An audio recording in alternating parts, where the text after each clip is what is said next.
जैसा कि हम क्लास 10th की साइंस के बारे में पढ़ रहे हैं, तो इसमें हमने फर्स्ट यूनिट कंप्लीट कर ली थी, जिसमें हमने रासायनिक समीकरण बनाने सीखे थे। रासायनिक समीकरण के प्रकार पढ़े थे। आपके अभिक्रियाएं कितने प्रकार की होती हैं, समीकरण संतुलित करना सीखा था हमने। और उसके साथ साथ हमने संरक्षण की परिभाषा पढ़ी थी, संरक्षण की परिभाषा पढ़ी थी, आपके विकृति गंधिता की परिभाषा पढ़ी थी। आज हमको पढ़ना है क्लास 10 का सेकंड चैप्टर। क्या पढ़ना है? सेकंड चैप्टर, जिसमें आपका है अम्ल, क्षार एवं लवण। तो जैसा कि आपने पढ़ा ही होगा कि अम्ल किसे कहते हैं, क्षार किसे कहते हैं। वे पदार्थ जो स्वाद में खट्टे होते हैं उन्हें हम क्या कहते हैं? अम्ल कहते हैं। तथा वे पदार्थ जो स्वाद में कड़वे होते हैं उन्हें हम क्या कहते हैं? क्षार कहते हैं। और लवण वे पदार्थ जो उदासीन होते हैं, जिनमें कोई स्वाद नहीं होता, वो आपके क्या कहलाते हैं? आपके लवण कहलाते हैं। तो चलिए आइए आज अम्ल और क्षार के बारे में पढ़ते हैं। तो देखिए, जो पहला आता है आपका अम्ल। अम्ल के बारे में जानेंगे। वे पदार्थ, क्या बोलेंगे? वे पदार्थ जो स्वाद में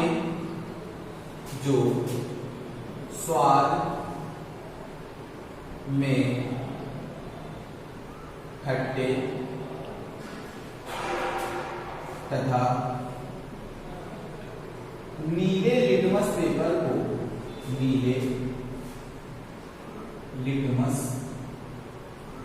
पेपर को लाल रंग में बदल देते हैं,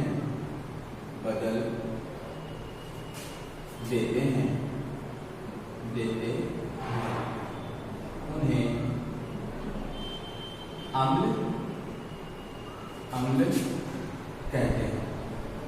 अम्ल कहते हैं। ठीक है, तो क्या बताएंगे?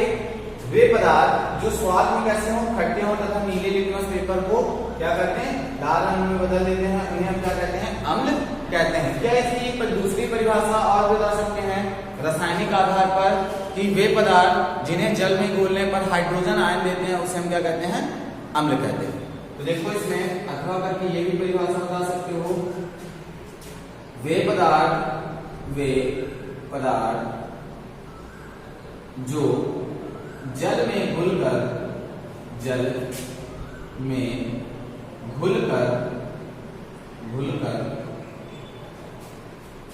हाइड्रोजन आयन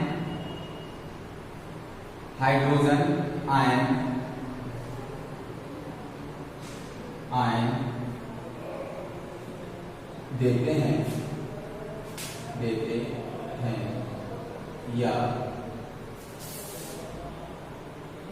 त्यागते हैं, उन्हें अम्ल कहते हैं।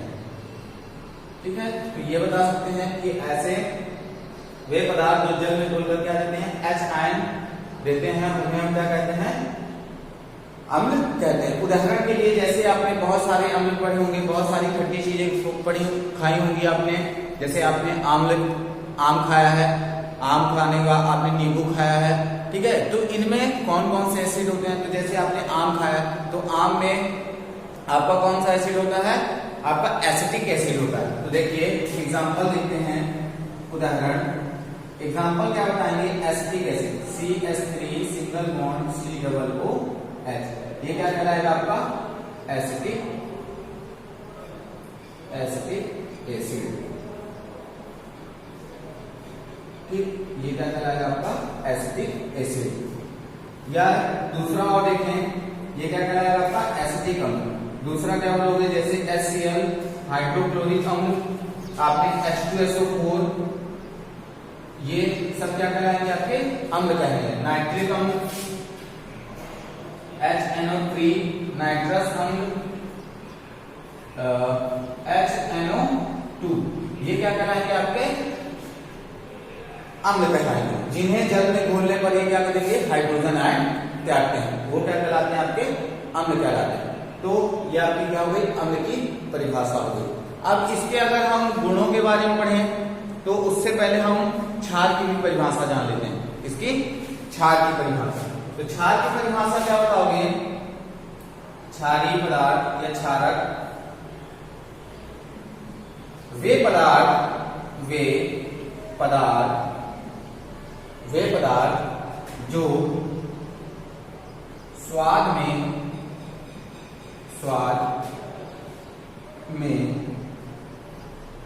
कड़वे होते हैं। कैसे होते हैं? कड़वे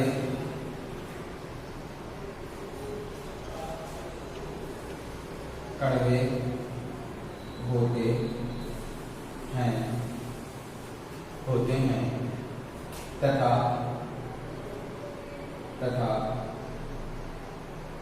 लाल लिटमस पेपर को लाल लिटमस पेपर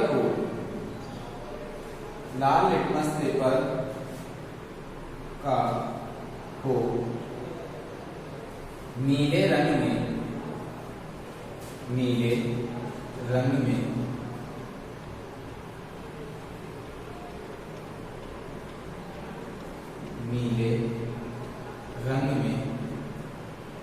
बदल देते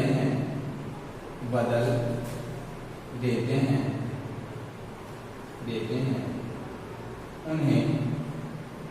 उन्हें क्या कहेंगे? क्षार कहेंगे। क्या कहेंगे? क्षार कहेंगे। उन्हें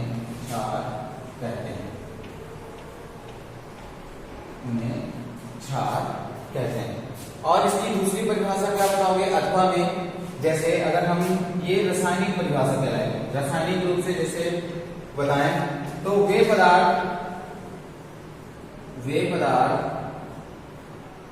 जो जल में घुलकर OH आयन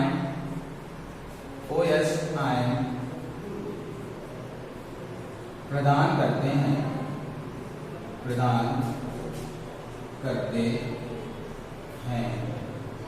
OH आयन प्रदान करते हैं उन्हें क्षार कहते हैं। ठीक है, वे पदार्थ जो जल में घुलकर OH आयन प्रदान करते हैं उन्हें हम क्या कहते हैं? क्षार कहते हैं। क्या कहेंगे? क्षार कहेंगे। अब इनके कुछ उदाहरण देखते हैं। आइए, तो जैसे आपका NaOH, ये आपका क्या कहलाएगा? आपका क्षार कहलाएगा। क्या कहलाएगा? क्षार कहलाएगा। और दूसरा देखिए, जैसे Ca कोष्टक में OH, तो ये क्या कहलाएगा? आपका एक तरह का क्षार कहलाएगा। ऐसे आप बहुत सारे एग्जांपल दे सकते हैं। ठीक, तो ये आपके क्या कहलाएंगे? क्षारीय पदार्थ कहलाएंगे। जैसे KOH, ये भी आपका क्या कहलाएगा? क्षार कहलाएगा। क्या कहलाएगा?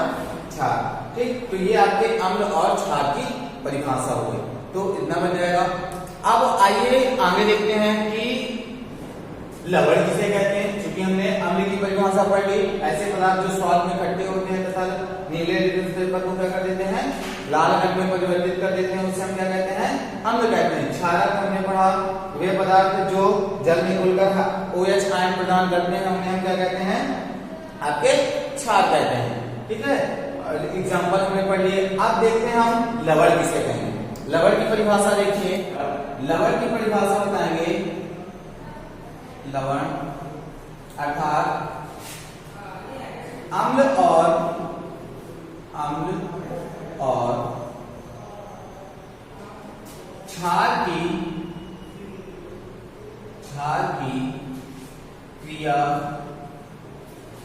से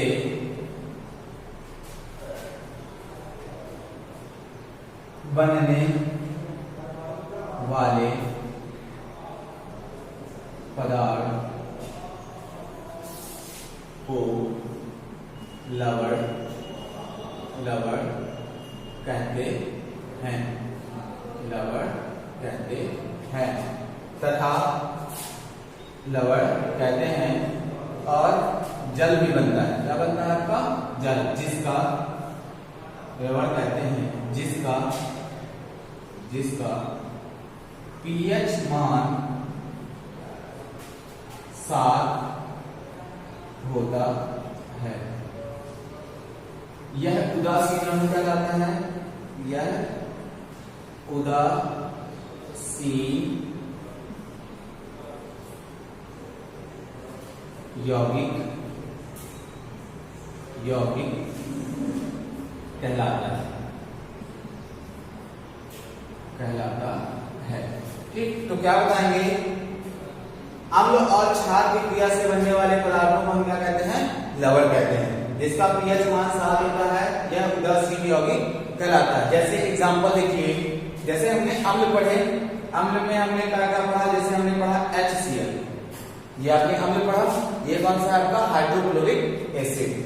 इसकी क्रिया हम किसके साथ करा दें? आपके जैसे हमने सोडियम क्लोराइड ले लिया, सोडियम हाइड्रोक्साइड, तो ये आपका क्या कहलाएगा? Hydrogen chloride. क्या कहलाएगा? Hydrogen chloride. ये क्या कहलाएगा? आपका सोडियम क्लोराइड।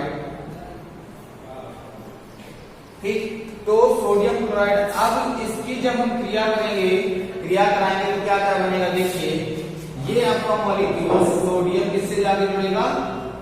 आपका क्लोरीन के साथ, तो क्या बन जाएगा? आपका NaCl और प्लस क्या बन जाएगा? आपका H2O। ये क्या कहलाएंगे? आपके लवण कहलाएंगे। क्या कहलाएंगे? लवण। अर्थात इसका नाम क्या लिखोगे? Sodium chloride. क्या कहलाएगा? क्लोराइड। ठीक है, ये क्या कहलाएगा? आपका लवण कहलाएगा। ठीक, ये भी आपका जल एक तरह का लवण है। ठीक है, और ये क्या कहलाएगा? आपका अम्ल, और ये क्या कहलाएगा? आपका क्षार। ठीक, तो आपके अम्ल और क्षार की क्रिया से बनने वाले पदार्थ को हम क्या कहते हैं? लवण कहते हैं। तो ये आपके क्या कहलाएंगे?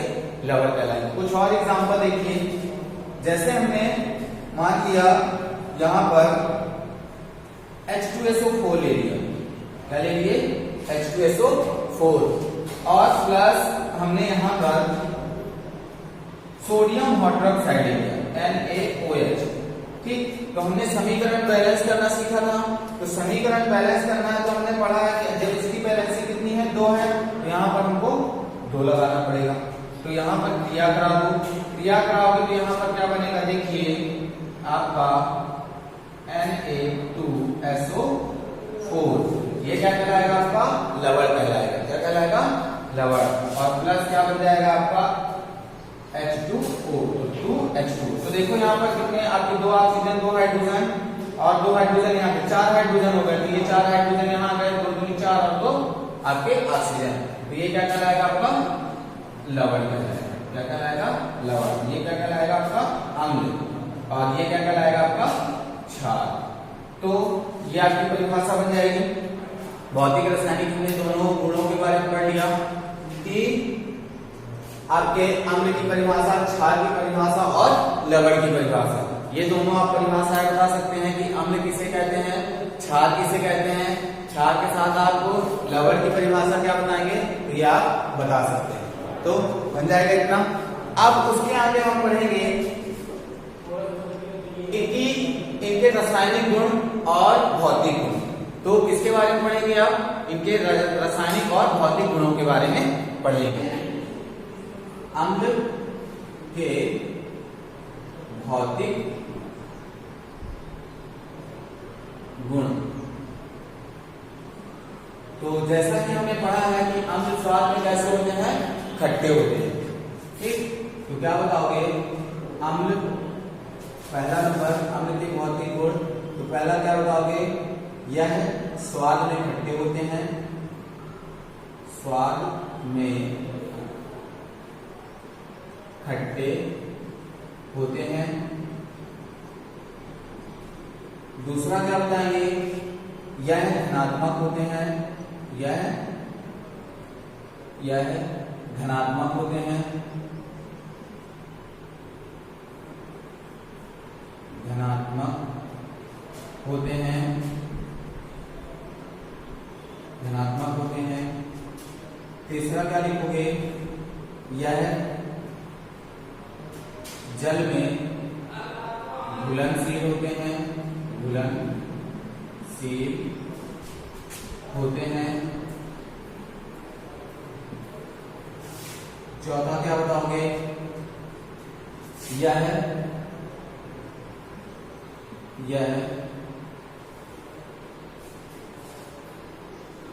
तो ये आपका क्या बताओगे, स्वाद में खट्टे होते हैं, यह धनात्मक होते हैं, यह जल में घुलनशील होते हैं।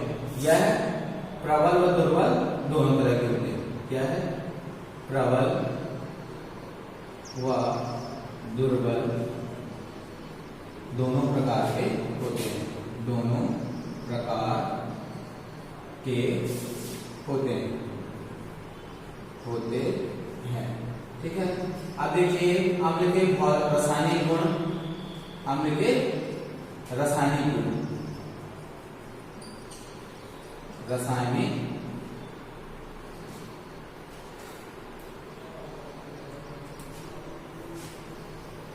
तो देखिए इसमें अम्ल के रासायनिक गुण।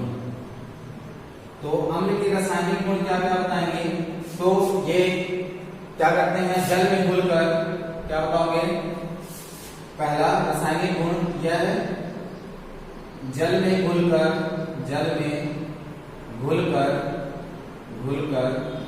हाइड्रोजन आयन देते हैं। क्या देते हैं, हाइड्रोजन आयन देते हैं। दूसरा क्या बताओगे, यह क्षार से क्रिया कर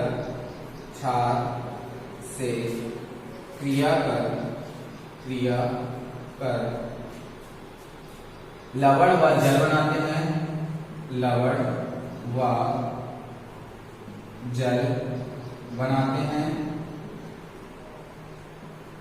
जल व लवण बनाते हैं।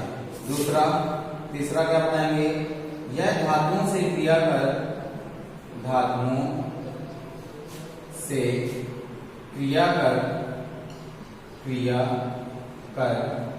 क्या बनाते हैं आपके, यह धातुओं से क्रिया कर आपका क्या बनाते हैं, हाइड्रोजन गैस उत्पन्न करते हैं। धातुओं से क्रिया कर हाइड्रोजन क्वेश्चन में क्या लिखोगे, H2 गैस बनाते हैं। ठीक, क्या बनाते हैं आपके, हाइड्रोजन गैस बनाते हैं। तो इसका समीकरण भी लिख सकते हो, जैसे हमने क्या लिखा, Zn प्लस H2SO4 क्रिया कराओगे तो यहां पर क्या क्या बच जाएगा आपका, ZnSO4 प्लस हाइड्रोजन गैस क्या हो जाएगी, बाहर निकल जाएगी। ये आप इसका उदाहरण ले सकते हो। और क्या लिखोगे, चौथा देखो, इनका pH मान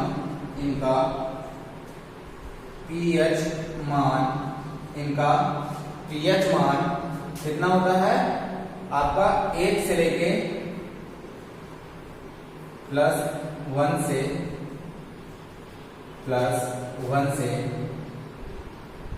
6.99 6.99 तक होता है। ठीक है, तो ये आपका pH मान बताएंगे। ठीक, बन जाएगा इतना। तो ये क्या हो गए आपके अम्ल के भौतिक गुण, क्या हो गए, अम्ल के भौतिक गुण। अब इसी प्रकार हमको पढ़ना है क्षारों के भौतिक गुण और रासायनिक गुण दोनों। तो देखिए क्षार के भौतिक गुण।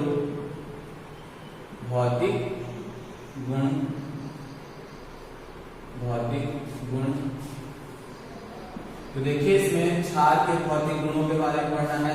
क्षार के भौतिक गुण क्या क्या होते हैं, तो जैसा कि हमने पहला ही पॉइंट पढ़ा है कि भौतिक गुण में क्या बताओगे, पहला नंबर इसमें आपका होगा, यह स्वाद में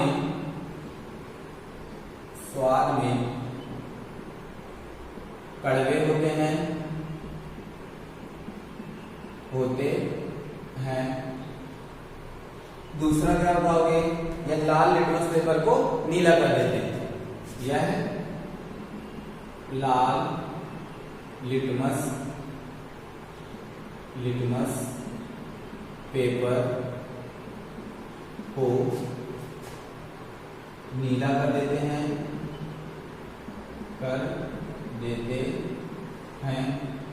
ठीक। तीसरा क्या बताएंगे, यह जल में कम घुलनशील होते हैं।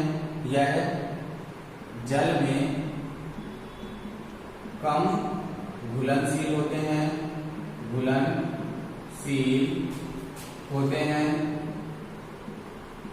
ये क्या होंगे, जल में कम घुलनशील होते हैं। तीसरा, चौथा देखिए, चौथा क्या बताएंगे,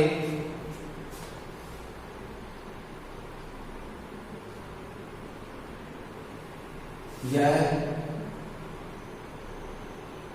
जल में अवक्षेप का निर्माण करते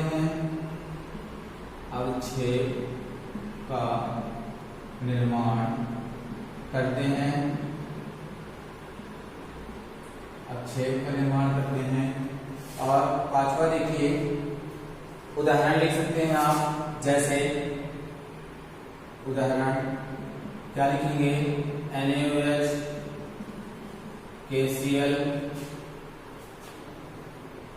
आपका OH, यहाँ पर Na2SO4, ये आपके क्या कहलाएंगे, लवण कहला जाएंगे।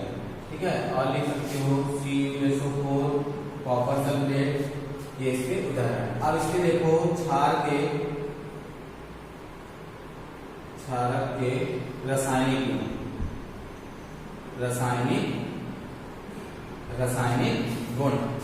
रासायनिक गुणों के बारे में देखते हैं। तो देखिए इसमें रासायनिक कहेंगे तो क्षार के रासायनिक गुण। तो क्षार के रासायनिक गुणों की परिभाषा क्या बताओगे, पहला नंबर, यह क्या होते हैं, यह जल में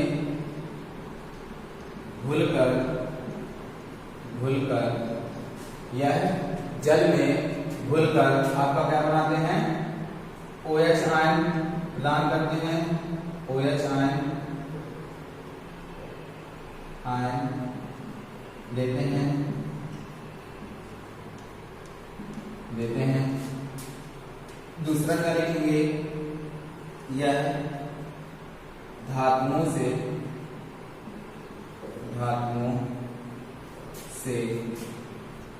क्रिया नहीं करते हैं, ये धातुओं से क्रिया नहीं करते हैं। तीसरा क्या बताएंगे, यह अम्ल से क्रिया कर जल व लवण